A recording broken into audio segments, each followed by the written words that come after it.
কাহিনী করতেছে যে আমরা ইললিগাল ভাবে একটা গাড়ির মধ্যে একটা গরুই থাকতে লাগবো, যদি দুটো হয় বলতে না আমরা লিগেল গাছ আছে সবকিছু আছে। থানারা কইতাছে যে হয় তোমরা একটা গাড়ির ভিতরে একটা, এটা হলো লিগেল, যদি দুইটাতে এটা আনলিগেল। থানাওয়ালারা কইতাছে, বড় বাবুরা কইতাছে। তো আমরা ঠিক আছে আমার গাড়ির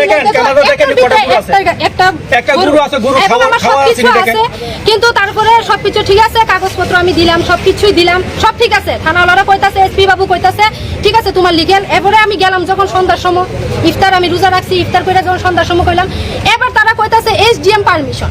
ওহন আপনার মিডিয়ার কাছে আমার একটা প্রশ্ন, যে এসডিএম পারমিশন বইলা যে কুরবানির এসডিএম পারমিশন লাগবে বইলে কোনো সার্কুলার কি জারি হইছে? আপনারা কি কোনো বিজ্ঞপ্তি দেখছেন, বা তারা কি এসডিএম বাবু কি কোনো বিজ্ঞপ্তি দিছে যে কুরবানির জন্য পারমিশন লাগবে?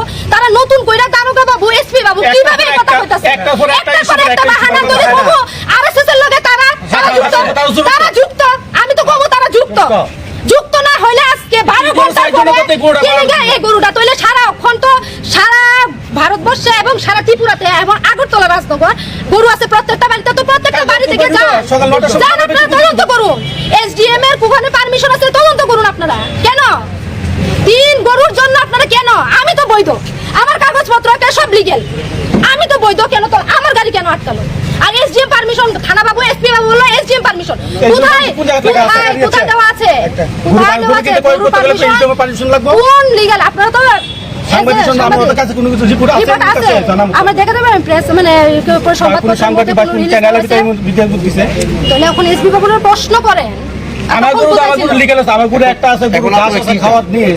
আমাদের গরু সবকিছু বৈধ, সবকিছু ঠিক আছে। কুরবানির জন্য যে সংবিধান দরকার কিনা হয়েছে, ওখানে আমরা ছাইরা দেওয়া হোক।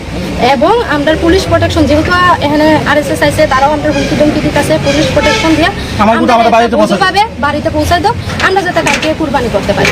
কারণ রাত পোহাইলে রাত আরেকটা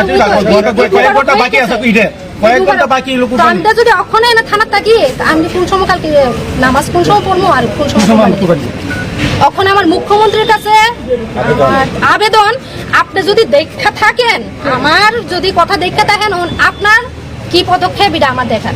আমি তো আপনার জনগণ, আমার ভোটেই তো আপনি হয়তো জিতছেন, তো এখন আপনার কি পদক্ষেপ হইতে পারে আমি দেখবো। এলাকা থেকে কোনো বাধা সৃষ্টি করে না, এলাকা থেকে কোনো বাধা সৃষ্টি করেছে না। আমার এলাকা খুব ভালো, আমার 27 আমরা এলাকা ভিতরে হিন্দু মুসলমান সুন্দরভাবে চলে। আমার পাড়াতে কোনো প্রবলেম নেই।